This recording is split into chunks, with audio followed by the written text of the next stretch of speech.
The greatest gift you can ever give another person is your own happiness. I'd like to talk about feelings and emotions and thoughts. I know the distinction between thoughts and feelings and emotions. We mean the same when we say feelings or emotions. Emotion is response to the mix of vibration. And once an emotion gains some momentum, that's probably when you'd start calling it a feeling, because there's a stronger manifestation of it in your physical body.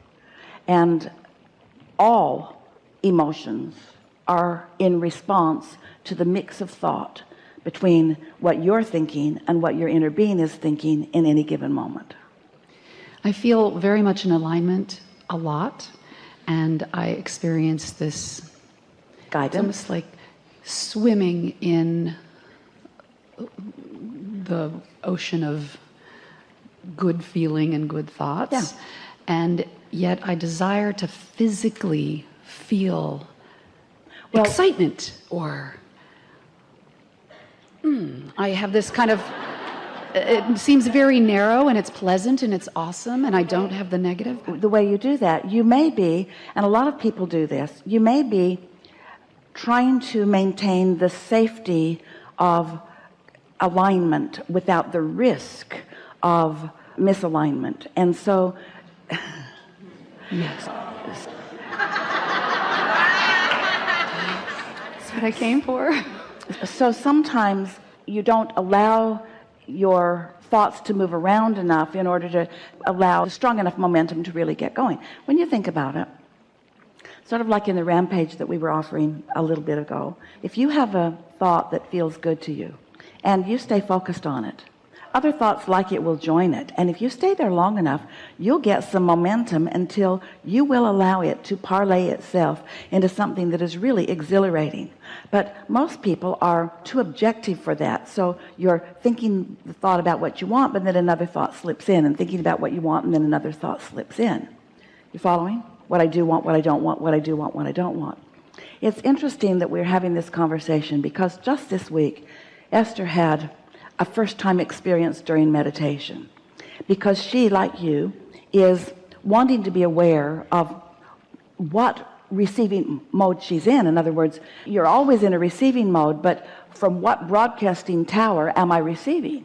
And of course she wants to receive from the broadcasting tower of source energy, but you don't always, because there are things going on and you have habits of thought about different things. So Esther sat to meditate. Now she's been listening to us, especially lately. We've been putting a lot of emphasis on meditation and saying that the point of meditation is to quiet your mind as completely as you can, because when you stop thought, you stop resistant thought. And when you stop resistant thought, your vibration rises, and now you're in the receiving mode of your highest source. And that's when the good ideas flow, and that's when the magic begins to happen, and so forth. So Esther, on this day, had a particularly good meditation, only 15 minutes, that's what we recommend.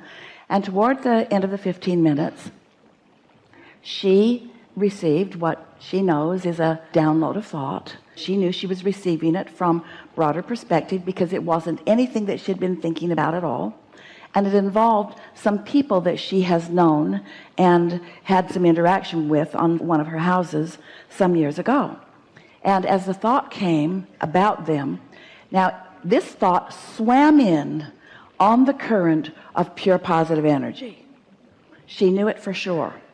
But because the subject matter was something that she had a vibration that she had left in a different place, it swam in, and she found the other thought right in the middle of meditation. This thought felt really good until she focused upon the subject of the thought, and then the thought that was activated before, where she'd last left that thought, became activated and sort of had a little dance. It was so interesting to Esther. Right in the middle of meditation, which is a quieted mind, she's contemplating, okay, now I know that thought was pure positive energy, and then I messed it up with this thought. And her question was, Sort of like this question that you're asking here. Abraham, how does that happen? If I was pure positive energy, and in my pure positive energy, I had this thought, then how could it go south so fast? And we say, because your vibration relative to subjects is right where you last left it. And we were guiding her to returning to the love for these people that is natural to her, rather than remembering where the relationship last left. And she was so excited then when she completely came out of meditation. She knew that this was a bridging of belief. And further she knew, because she's been hearing us say, when you get tuned in and you're in the receiving mode, your inner being will lead you to the path of least resistance. Well, if there is resistance on the path, sometimes it is helpful for you from your high-flying disc, from your connection with source energy, to shine some light on something that does have some resistance, to release the resistance from it. And that's what happened for the most part. That subject's not the same subject that it was before. You following us? So Abraham, does that mean that my inner being has an attitude or opinion about everything that I have an attitude or opinion about? Yeah. So you always love those guys no matter what they did to me, right? Right. Oh.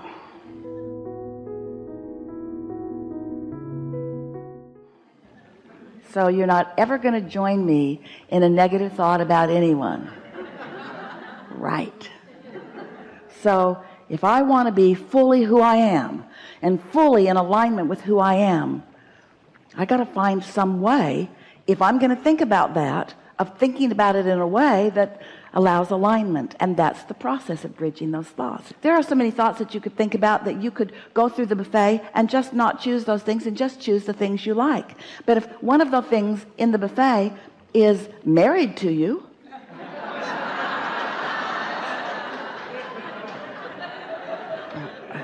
you might want to find a way of coming into alignment with yourself while you focus upon that person. So that's what you're reaching for, yes?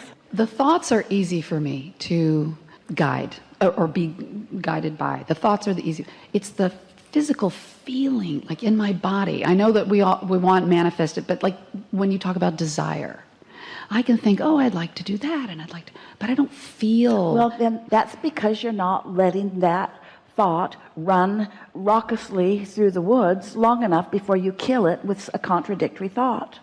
That's what Esther discovered. She could not have been more in alignment.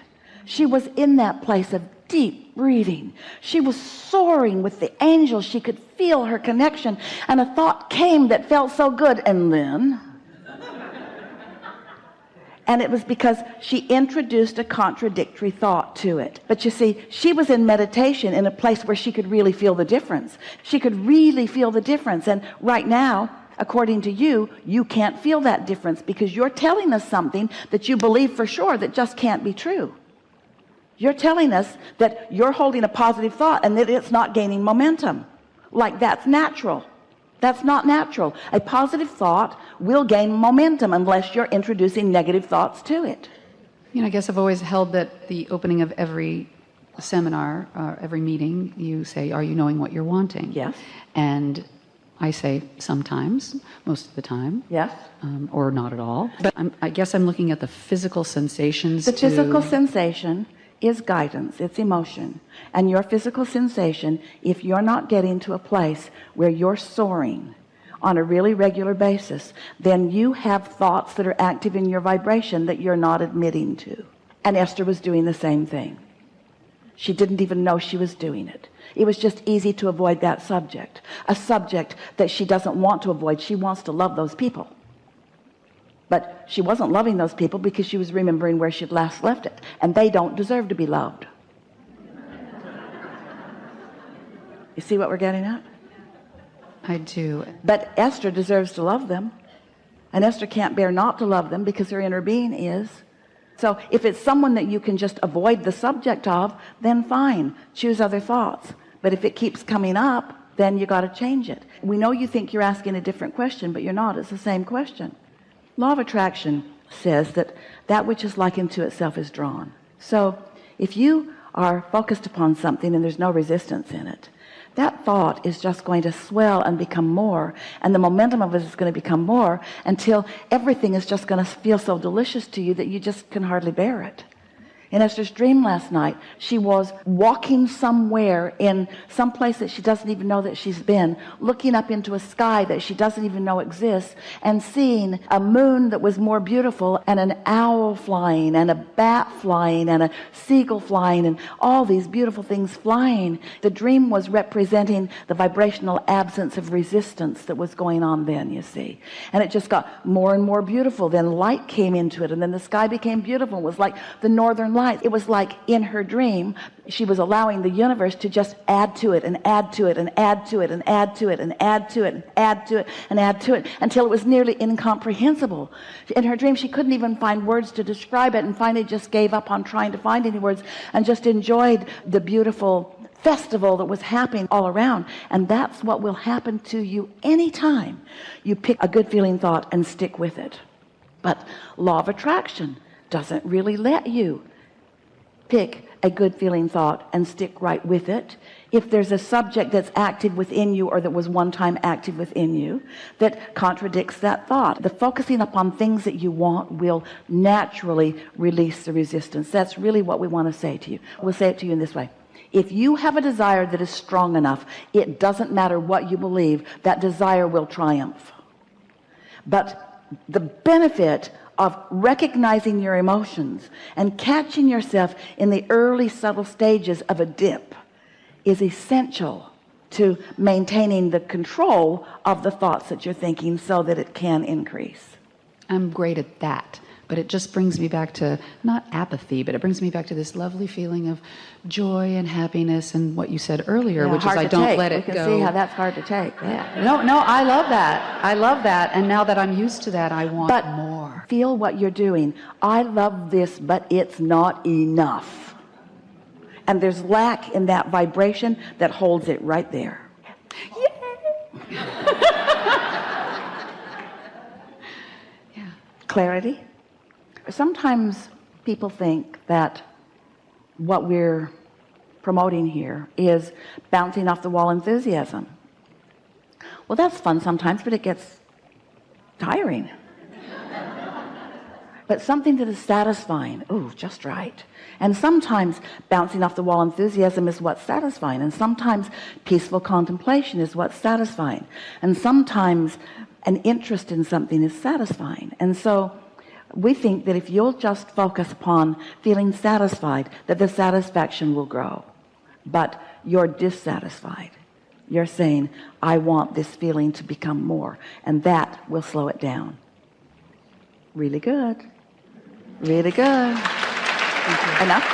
Yeah.